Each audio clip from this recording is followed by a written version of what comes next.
Download the free Gun Dealio app to your smartphone. Find out about the latest deals and news on guns and gear. Includes the latest Gun Talk podcast and Gun Talk videos. That's Gun Dealio on the App Store and Google Play.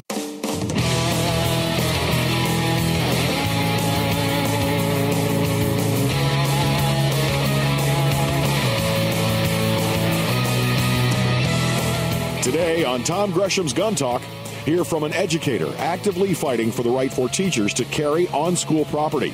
Plus, a great deal and a new giveaway from Crimson Trace, a veteran-owned and operated coffee company taking the gun world by storm, and more. Call in now at 866-TALK-GUN with your questions, comments, and range reports. And now, here's Tom Gresham. All righty, let's talk about some guns today. Tom Gresham here. It's Gun Talk. We're going to be talking about, well, the guns you like, the guns I like, maybe even the ones you hate. We can talk about that as well. Our number is, it's real easy. Just dial 866-TALK-GUN, or even easier, dial it as 1, if you need one, Tom Talk Gun. That's me, Tom. Tom Talk Battery Gun will certainly get you in here.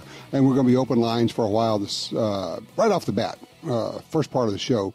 We're going to have some guests as we go along, but now is your time to jump in here. So if you have a question, a comment, a range report you'd like to share, this is a good time.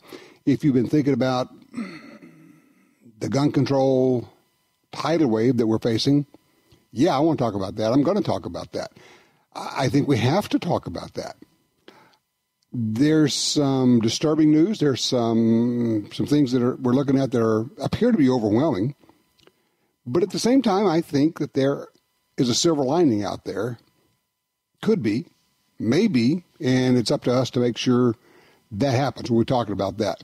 Also, we'll be talking about, I took the Gun Talk crew to the state legislature where they were having hearings on some gun control bills, some pro-guns and some anti-gun stuff. It was, stick a fork in my eye, instructive, maddening, the level of misinformation, disinformation, ignorance, and yes, in some cases, plain old stupidity, which is very different from ignorance. I'm talking about people that just can't process information, can't understand what you're saying, and yet they have a platform. It was frustrating at times. And yet, it was interesting because there were a lot of gun people who showing up. That's what we have to be doing here. So we'll be talking a good bit about that as well. I'll kind of give you my thoughts about that. I learned some lessons. I will do better next time. It's a new venue for me. I had to come up with a new skill set. Fortunately, we have people who do that a lot, who work with legislators, elected government officials, and they coach me through some of that. Say, all right, Tom, let's talk. You can do better. Okay, I'll work on that. By the way, we have something very cool. We have some new T-shirts at our shopguntalk.com website. You got to check it out. I love the double stack, single stack web T-shirt. It's one of those you kind of have to see it. I'll try to describe it, but I think when you see it, you go, oh, yeah, that's cool. It's one of those that gun people will get, and a lot of people will not. If you're not really a gunny, it just won't do anything for you, and that's kind of the fun of it. It's an inside joke kind of a deal. What it is, it's a double-stack mag, kind of an X-ray view of a double-stack mag, where you can see the head stamps of the cartridges. And next to that, side by side, is a single-stack mag. And then you have the mathematics greater than sign between them. Obviously, double stack is greater than single stack. You'll get it. Your gun buddies will get it. But other people will just scratch their heads and go, what is that? What is that? And that's honestly part of the fun of it. Well, that's a whole... When you look at it, it will take you 3 seconds to get it as opposed to me spending 30 seconds trying to describe it. Go to shopguntalk.com. So we're going to be talking about some giveaways. We have some giveaways coming up. We'll be talking about a little bit later on in the show. Let's see. The big news, one of the big news, I think, is out of Massachusetts, where a district judge has upheld a ban on semi-automatic rifles, so-called assault weapons, and standard capacity magazines, saying that they're not covered by the Second Amendment. That these firearms and these magazines are not part of the Second Amendment. They are outside of the Second Amendment, and it's perfectly okay to ban them. On the one hand, usually I would say, okay, cool, that's great. We get to take that to the Supreme Court. Unfortunately, over the last few years, the Supreme Court has refused to hear any of these cases, leaving the decisions in the lower courts to stand and become established law. It is a very real concern. And until and unless we get one more justice on the Supreme Court who will rule favorably on the Constitution of the United States, we're in trouble. So we'll see what happens there. But this was a big case. It will certainly be appealed, but it's an issue. It just is. Tell you what, let's go to line 3. Caleb's with us out of Big Bear, California. Caleb, you're on Gun Talk. What's happening? Hey, Tom, it's good to talk to you. I've been listening to your show since I was about 10 years old, so that's 12 or 13 years now. And I've been sort of inspired by the show to help volunteer at my local range. Yeah? So we have a range up here in Big Bear that's open seasonally, and it's dependent on volunteers to keep it open. And one of the things with sort of the fight over guns right now is that accessibility is huge, especially here in California, where ranges might be few and far between or closed for certain political or seasonal reasons. And so I felt like it was time that somebody, instead of just shooting, I got involved and helped out some of these ranges. So what do you do? Training. Well, I went and got an RSO certification just a month ago so that I could help volunteer in that way. Range safety officer. Okay. How long did that training take you? It's about an 8-hour course with somebody from the NRA, and you do a course and a test, and you demonstrate safe handling of firearms, and you go through some scenarios, and then you work with the individual ranges that you'll work with to figure out what their procedures are to make sure that everybody's staying safe on the range. Okay. All right. So now what are you doing at the range? Basically, you're supervising shooting. You're making sure that people are keeping weapons downrange. You might check people in, keep score on the trap field and things like that. Okay. Just making sure that people are having a good weekend, but also that there are enough people manned, a ratio of safety officers to shooters there, so that this range can operate on the weekends. The Big Bear area is a seasonal area. And that's the point, because if you don't have the volunteers, the range cannot remain open. Yeah, that's right. And then, the people that live up here full-time, like myself, don't have a place to shoot. And then you have about an hour drive until the next range. And so you get people who just become uninvolved because it's difficult to shoot. Exactly. That's what I was going to say. You nailed it, Caleb. People become uninvolved, then they basically unplug from shooting. And so we've lost people who enjoy the sport. We've lost people who can join us in the political fight. We've lost people who will talk up shooting as a fun, safe family sport. We lose all the way around, and not to mention the fact that we lose our range and access and place to go shooting. So it's more than just having a place to shoot. It's about saving the population, if you will, of shooters, men and women and kids who they all shoot as a family. Good on you. Attaboy. Thank you. Yeah, I mean, it's you can talk a big game and things like that, but I feel like even action in little areas that help people stay involved and not just distant from the range and from the guns, helps us in this national fight that we're in. Well, you're exactly right, Caleb. Thank you for doing that, and thank you for the call. That's exactly what I've been talking about. Good man. I've been talking about, hey, you got to show up. Basically, show up or give up. It really is that simple. Show up or give up. Because if we're not showing up at the legislature, at the range to volunteer, becoming firearms instructors, doing all those other things, if we're not doing those things, we might as well close the doors because we're going to lose it all. 866-TALK-GUN.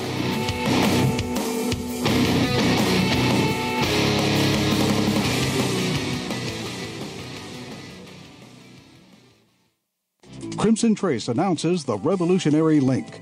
the world's first wireless laser and white light system, combining a green laser at 300 lumen light with instinctive activation for AR-type modern sporting rifles. Link offers wireless control of the laser and light from the ergonomic replacement grip, eliminating the need to reach for the rifle's forend. Link. Smart, simple, secure. Available now. Visit crimsontrace.com to find a dealer near you. This land, once wild and free, fades now from our memory. But I remember what it was like, what we were like, what we are capable of when we band together. Perhaps more than any other landscape, wetlands embody the life-giving abundance that nature has to offer. And perhaps more than any other organization, Ducks Unlimited is working to ensure that our continent's wetlands not only survive, but thrive for generations well beyond this one. These natural wonders are where waterfowl begin their cycle of life, where the deer and the antelope play, and where we, the people, gather together to see and share what makes the outdoors so great. The time is now to band together with organizations like Ducks Unlimited. The time is now to rescue our wetlands. Attacks happen every day. How will you react? See real people put into real-life criminal attack situations on First Person Defender. Discover what works and what doesn't. Kidnapping, ATM robbery, home invasion, and other attacks. Learn how to save your life and the lives of your family. Get the entire first season on DVD at shopguntalk.com. Get prepared. Shopguntalk.com. All the refinements in Smith & Wesson's M&P M2.0 pistol series shrunk to a perfect carry size in the new compact version. 4-inch barrel, light crisp M2.0 trigger, aggressively textured grip for enhanced control, 4 interchangeable palm swell inserts, 2 magazines, lifetime service policy, 15-round 9mm mag, 13-round 40 mag. The M&P M2.0 compact pistol. More at smith-wesson.com.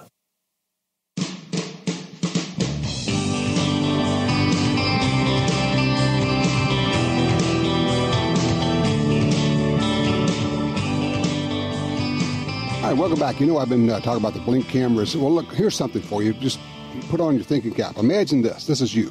You're working late, and bam, you get an alert on your smartphone. Your motion-activated Blink security camera picked up something at home. So you pop open the Blink app, and you see a silhouette of a man peering through your kitchen window. You dial 911 and the police roll. Look, preventing situations like this is why Blink has sold over 1 million motion-activated security cameras. That's the whole point of having a home security system, is to help you alert you before some creep gets inside your home, not after. You want to get the alert before it happens. That's why I chose the Blink. I've been using it for, 6, 7, maybe 8 months now. Blink cameras, they're wire-free. They're wireless. They set up in just minutes. They run on batteries, last for years. The thing just works. It's just, that's the bottom line for me. It just flat out works. These guys have really helped us out here. If you call now, you can or go to their website. You get 3 of their Blink cameras for what the other guys charge for 1. And you're going to get an extra 15% off. Use the Gun Talk code. Visit blinkprotect.com/guntalk. That's blinkprotect.com/guntalk. Use the word gun talk when you're checking out. That'll take care of it. All right, 866-TALK-GUN will get you in here. Did you see what happened in Deerfield, Illinois? The Deerfield, Illinois, just outside of Chicago, passed an ordinance banning a number of semi-automatic rifles, handguns, and, quote-unquote, high-capacity, as in standard magazines. In their words, they're all assault weapons. It's an assault weapon ban. Now, here's the deal. There's no grandfather clause. And Deerfield residents have until June 13th, wait a minute, to turn in their guns for destruction. If they don't, they're going to be fined $1,000 per day. Turn them in for destruction or face $1,000 a day fine. How could they know? Oh, that's right. They have gun registration in Illinois. They have the FOID card. They know who has guns, and they know what you have. I don't know if they're going to go door to door, or they're just going to send a letter and say, hey, turn it in. The Second Amendment Foundation jumped on it immediately, filed a lawsuit seeking an injunction on it. We'll see what happens on this. But this is a bad one. This is for all those times when they say, we don't want to take your guns away. How many times did Obama say, no one wants to take your guns away? What? Yes, they do. They're doing it. They say, turn them in or face a $1,000 a day fine. And we know who you are, and we know what you own, and we will come to your door. So every time they say, well, you guys are just paranoid. Nobody wants to take away your guns. Of course they do. Of course they do. That's the whole idea behind the whole thing. See, Dean is with us out of Granite Bay, California on line 2. Hey, Dean, welcome to Gun Talk. Hi, Tom. Hey, I wanted to bring up the rallies that are going to be happening this coming Saturday, the 14th, at our capitals around our nation. Oh, good. Tell me. The Second Amendment. Oh, go ahead. Go ahead. Oh, it's a Second Amendment rally, and it's at every state capital. In California, it's going to be at 11 o'clock Pacific time and then corresponding times across the nation. I will be setting up an NRA booth, and we need to get people out there. This is my answer to the Tide Pod squad. We need to do better numbers than they do. We need to get involved. I know right now Sacramento could care less, but if we get the numbers out there, at some point they will have to start paying attention to us. Yep, exactly right. We're actually going to be talking about this a little bit later on in the show, so we'll have more information about it. But that's exactly right. That's part of this whole showing up deal. Well, and here's the deal, Dean. Let me ask you. You hear people talking about, you've talked this up to people. They say, well, I don't know if I can make it. Sacramento's a long way. I got work to do. I'm going to go fishing. I'm going to go shooting. I'm going, on and on and on. You just, at a certain point, you just get so frustrated with it, don't you? Oh, I hear you. And my answer to that is you have to get off your butts. No buts. No but that, I can't go because I'm on vacation, but I got a doctor's appointment, but this, but that. Mm-hmm. We have to get involved. You either take part or you get taken apart. That's it. As I say, you show up or give up, because that's really your only choices right now. Yeah. And I've been to several rallies. We get maybe 200 people, 400 people. You look at the other side, and they get thousands or tens of thousands. Mm-hmm. We need to get the numbers. Well, here's the deal. And you've just touched on it. And I've been thinking about this a lot. We don't have the money that they have. They have a lot more money, and they've been spending it smart. They've been spending it wisely. They are organized. They have volunteers in every state. They have paid staff in every state. We don't have that. We don't have anything close to that. But what we do have is we have numbers. Our problem, frankly, one of our problems, is that a lot of times our people don't even know there's something going on.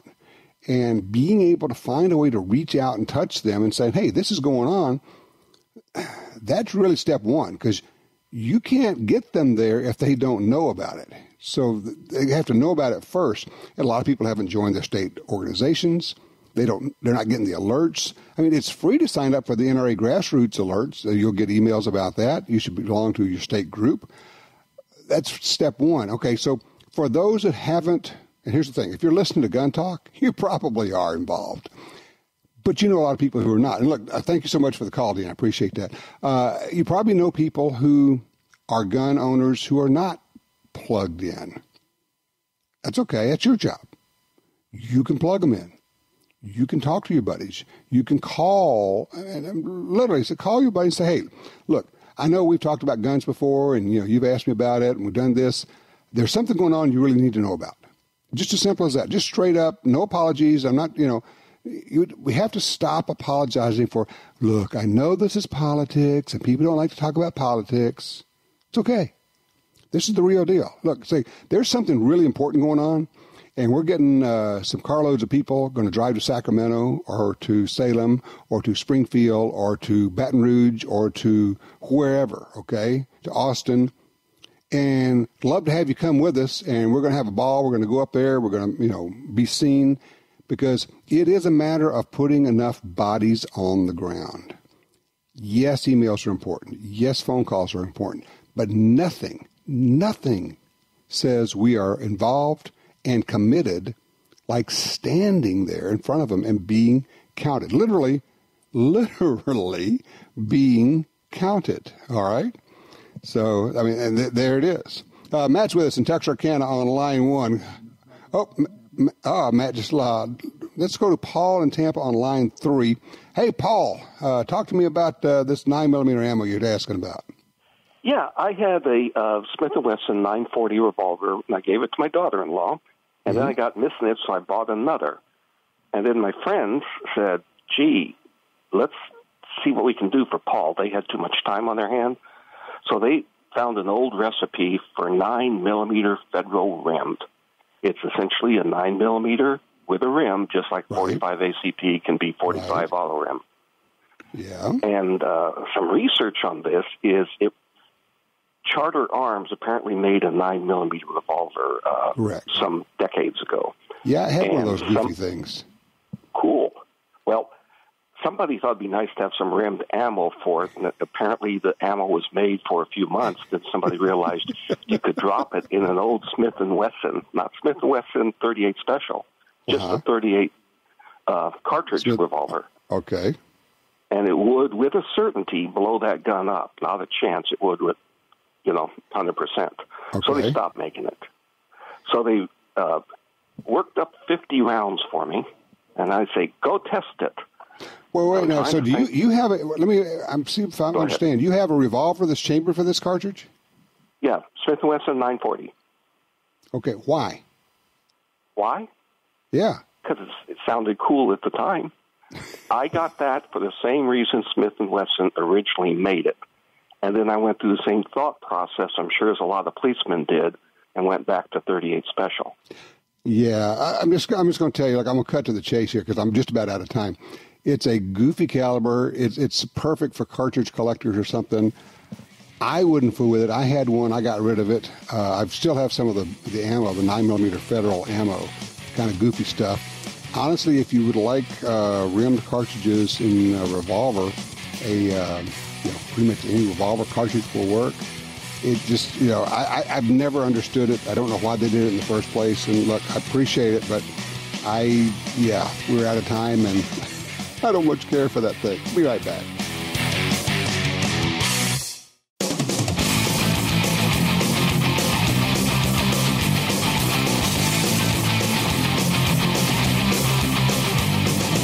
Sign up for our Gun Talk newsletter and join the Truth Squad at www.guntalk.com. Now, back to Gun Talk with Washington Times opinion page regular contributor Tom Gresham. One of the challenges we have is that often the gun control folks don't believe anything we say.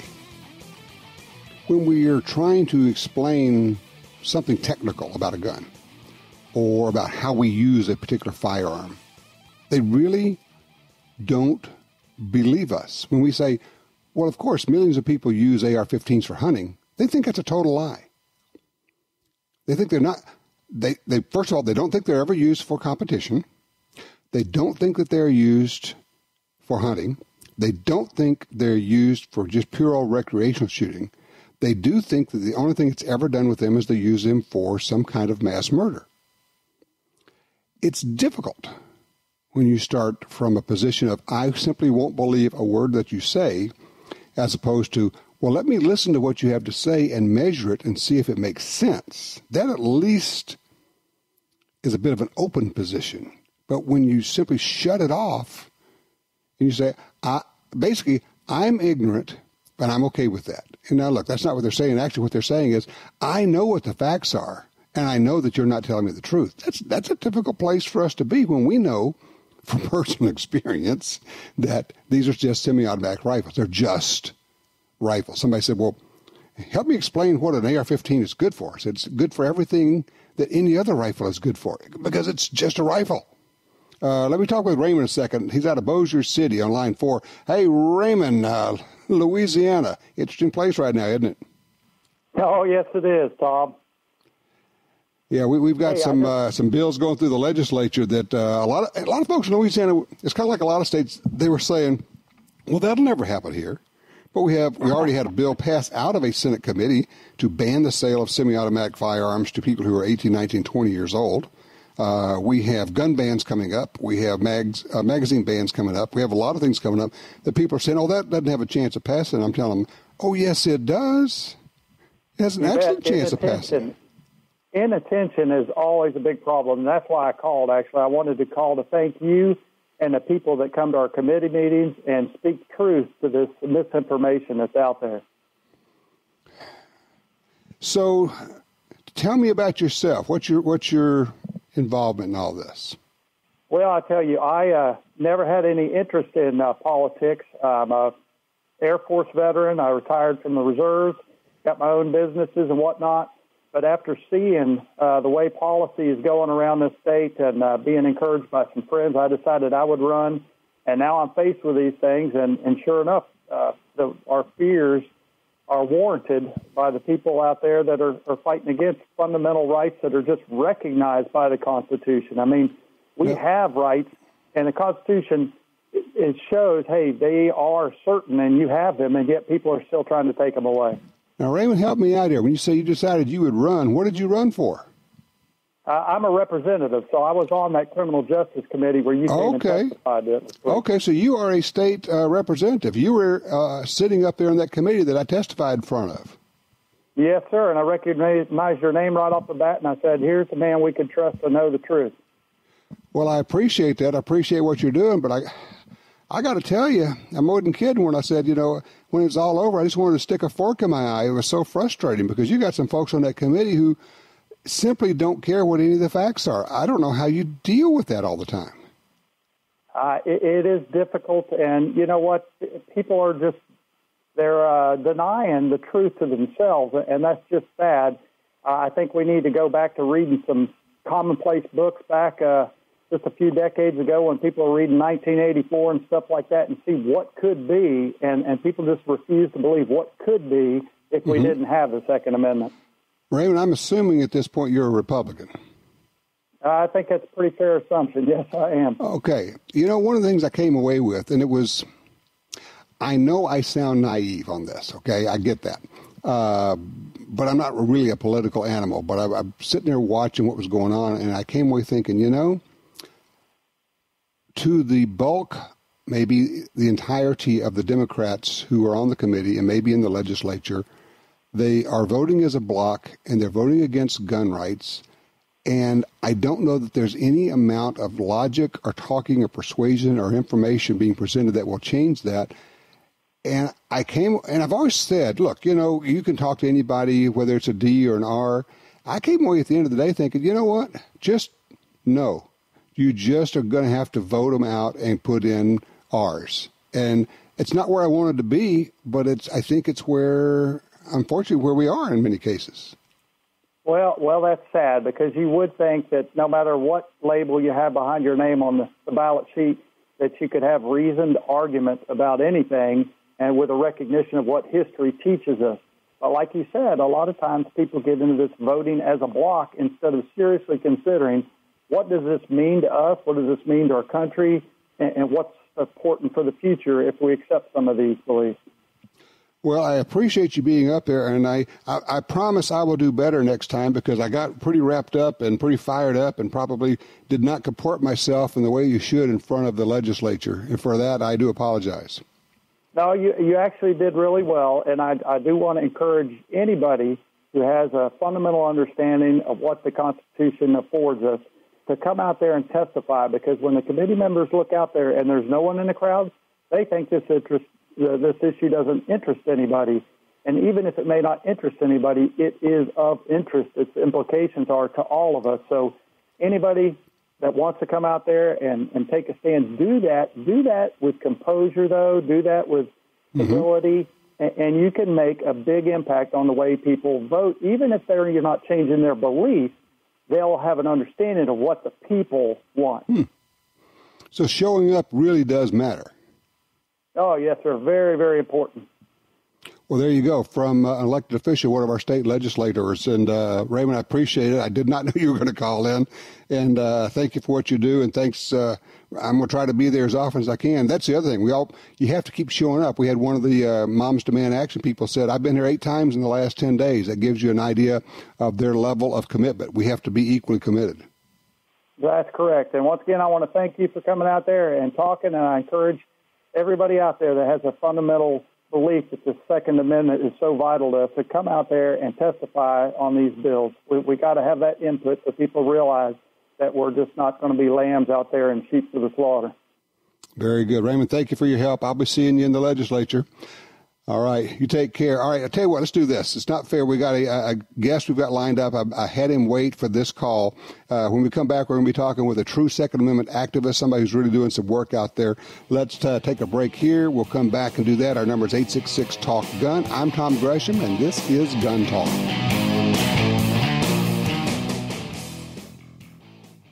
The battlefield, where tyranny is laid to rest, where freedom comes of age, and where legends are conceived.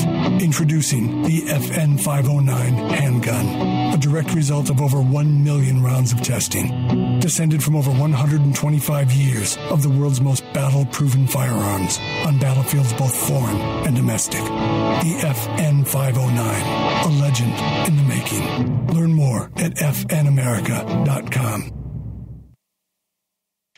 Hi, this is Tom Gresham from Gun Talk.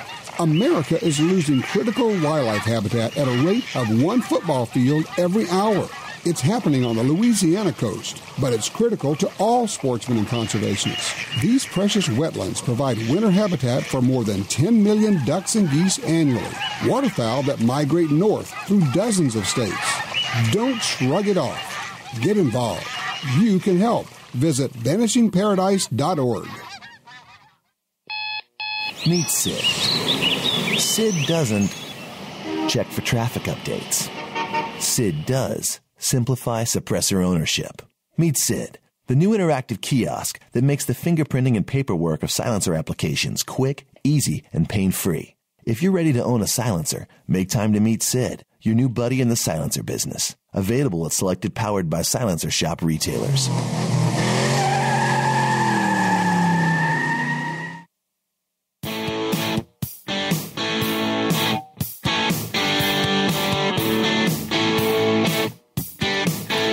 Back to you now. A lot of folks, and I said, look, we have to show up. Well, a lot of folks have been showing up. They've been working on this. One of the bills that we were working on in the state legislature was not arming teachers, which no one is saying we were going to give teachers guns and make them all carry guns. That was, of course, one of the things that people kept saying. Well, what are you going to do? You're going to pay them extra? You're going to make cops out of them? No. This was a totally voluntary deal. All right, but one of the guys who's been working on this for a while and can bring us up to speed, Mark Zilnskas. I can't do it. Mark, you're going to have to help me out. How do you pronounce your last name? Zilnskas. All right. And he's talking about the legislative action going on in Pennsylvania, arming teachers, or if you will, setting up so teachers can carry. Not necessarily, and again, I know you run into this all the time. People say, oh, you're arming teachers. No. We're not saying we're going to hand a gun to every teacher, right? No, absolutely not. This legislation basically works in a way that, it would be up to the local school district to decide whether they would have the program or not. And then once the teachers, if they would approve that, then the teachers would volunteer to go get the training and the district would approve them. They would go to a reputable trainer and, demonstrate competency and then come back without anybody other than the administration knowing who they are and how many there were. Pretty much the same thing we were looking at here. Yeah, okay. Absolutely, and it's really modeled after what was I think the model in the country, and that's the state of Ohio. And our good friend Jim Irvine is the one that's been leading the charge there in Buckeye Firearms, and have an excellent program, excellent training program, the FASTER program, and it's I believe the model for everyone to follow. Absolutely. So what have you been doing there? Well, what I did, in 2012, like everybody else, that was, I guess, maybe my breaking point to literally do something personally. And, because of, the Sandy Hook and just the mere thought of somebody going through and just killing 7-year-olds the way that happened, the things had to change. And, I went and I reached out. I tracked Jim Irvine down and I called him and he called me back and we started talking. And I went to my local senator. I asked him to, draft up this bill. He wrote the bill, submitted it. The first session it was in there, it died in the Education Committee in the Senate. He resubmitted it the next session. And the great thing that happened is, we went through the whole hearing process again, and it passed the Education Committee, came out to a floor vote in the Senate, and it passed. So right now it's sitting in the House Education Committee, and just recently, several weeks ago, I went and testified in that committee hearing as well. And so we're waiting, hoping that they're going to get it out of committee for a floor vote and then, send it to the governor. Let me ask you, had you had any experience doing stuff in the legislature before this? Absolutely not. I just, I'd heard Jim, talk about what they were doing in Ohio. And I said, we have to be doing this here and throughout the country. And so, I knew our local senator, and I just made an appointment, went and saw him, and I just, as I got into it, I kind of figured it out as I went along, and there's lots of good people there to help you, but... That's it. There are people who will help you with it, yeah. Yeah, and the thing is, though, what you really got to do is be a pain in the butt and just, be like a bad rash and never go away. I mean, it's just, you just got to keep wheel. on. I'm always here, man. I'm always here. Exactly. You can count on it. I'm going to be, and when we say there are people who can help, whether it's Buckeye Firearms or, honestly, your NRA rep, even though our NRA reps have to cover a lot of different states, a lot of the reps are very good and can help you with the process, because it's a learning process for each of us to dive into this bizarre world of how the laws are made. It is, and to get the access to the people you really need to talk to, you just have to be persistent. That's probably the key thing, and thankfully, again, I knew this senator pretty well, and he bought into the program. And, one of the things I wanted to do before, and this is where Jim really helped out, I actually went through the FASTER training, and that was my first formal firearms education course, and boy, my eyes were opened, and learned a lot. Was at Tactical Defense Institute. John Benner taught the course, and really just is outstanding. And by going through that process, I was able to articulate to our senator, exactly what a teacher, would be, trained to do and what their role would be in such an incident. Because I got to tell you, when I'm testifying this past week, I'm hearing some of these legislators say the dumbest things possible. Well, she's going to be on a corner and have to shoot all the way across the room. Or how could she possibly shoot one of her students when she might have to shoot a student? It goes on and on. You're thinking, who are these people? Well, they're ignorant in the pure sense, and they don't understand the process, and that's what's really difficult, is to try to get that information out with such limited opportunities. And so when you get an opportunity like that to testify, I mean, my big thing was, in the last hearing was what everybody's talking about. And I don't know how they do it in Louisiana, but they have panels in Pennsylvania, at least in the House, and I was on one of the panels. And after your opening statement, then the legislators come back and ask you questions. But my biggest focus was, everybody was talking about preventative measures, and nobody was talking about an intervention. And we all know it's underway. Yeah, absolutely. And not to say that the preventative measures aren't important and we shouldn't be doing them. We should, but there's a lot of components and moving parts to this. And so I tried to, this is the only option when this goes down and this starts happening. There are teachers like myself that aren't going to sit there and watch these kids get killed, and we're going to protect them and do what we can. And we want the tools and training. My wife testified, former teacher. She said, look, so the process we have now, all we can do is lock the door and hope. Mark, look, I'm going to get you back on here another time when we've got some more time, because it's important, and I appreciate what you're doing, and I want to learn more from you about the process and how you have grown into it, and frankly, how it's changed you and what else we can do. We're going to get back into that, Mark. Look, thank you for your time. We will get back into that at some point in the future. I guess the question is, are you willing? Are you willing to show up? What will you do? 866-TALK-GUN. Call me. Tell me your level of commitment.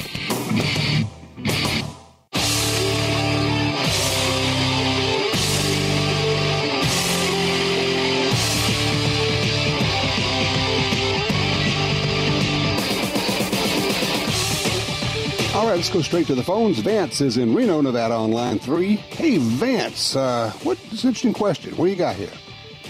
Okay. Only one other person has brought this up, to my knowledge, and it's the blame game. Mm-hmm. Why is it when something like Parkland happens, the gun gets blamed? Nobody's blaming the gun. Okay. Oh, no, they're not. No, I'm serious. No one, literally, no. You make a mistake. If you think they're blaming the gun, they're not. Sir. They're blaming the gun owners. Okay. Well, anyways. Anyways, we could get into an argument on that. The point is that whenever something happens, like happened at Ferguson with the cops shooting the guy that strong-armed his way out of a store, mm-hmm. The cop gets blamed. You never hear anything about the gun. You're right. No, you're right. Okay. You're right. Go ahead. Okay, and one other thing. I want to thank the guy that called with regards to that rally. Otherwise, I would not have known about it. I'm going to be down there. And the other thing is that I plan on getting a little bit of information off of YouTube, put it to CD. And have you ever heard of the documentary titled Innocence Betrayed? Sure, of course. Okay, you have, but I plan on putting that on a CD and plus some other info and take it to my supervisors, my county supervisors, mm-hmm. Reno City Council, down to the legislators, and I'm also going to be carrying my binder. I had to put the stuff into a binder of the book Gun Control, Gateway to Tyranny. Okay, I just need to tell you, though, understand nobody's going to look at it, and nobody's going to play the DVD. Yeah. They're not. Well, I can give it to my rep. Ira. Yeah, I mean you can give it to them. You can give it to them, and that's fine. Just don't expect it to carry your message. It sounds to me like you're going to be really good at carrying the message yourself. If you can boil it down to like 2 or 3 key things that you can say without getting wrapped up. I got pretty wrapped up when I spoke in front of the legislature. I got to tone it down a little bit. I went all talk show host on them. That was way too much for them. But so I got to do better. But I think you're going to do fine. It sounds like you've done your research. You know what you're talking about. And look, and when I say they're not really blaming the gun, they focus on the gun. But what they're really blaming is all gun owners. Because they really do, I mean, in their heart of hearts, they really do think that those of us who have AR-15s have them only for killing people. And so you have to understand it's not the guns they hate so much as it is us. They really hate us. They really don't think much of us. They think that we're pretty slow and very rural, and we live in flyover country, and we're not like them. And I think that's the key factor to understand. When they look at us, they see the other, people who are other than them, not like them. And they perpetuate that, and that's how you can demonize, marginalize, and eventually, in some cases and historically, institutionalize a whole class of people. But when you can group them up and make them seem to be other or smaller or less than somehow, you can do to that group of people almost anything, including concentration camps in the United States of America with hundreds of thousands of people placed in American citizens because we could make them seem like they were other. That's how they see us, and they want to make us more and more small and less relevant. 866 Talk Gun. We're coming back in a minute with more right here on Gun Talk.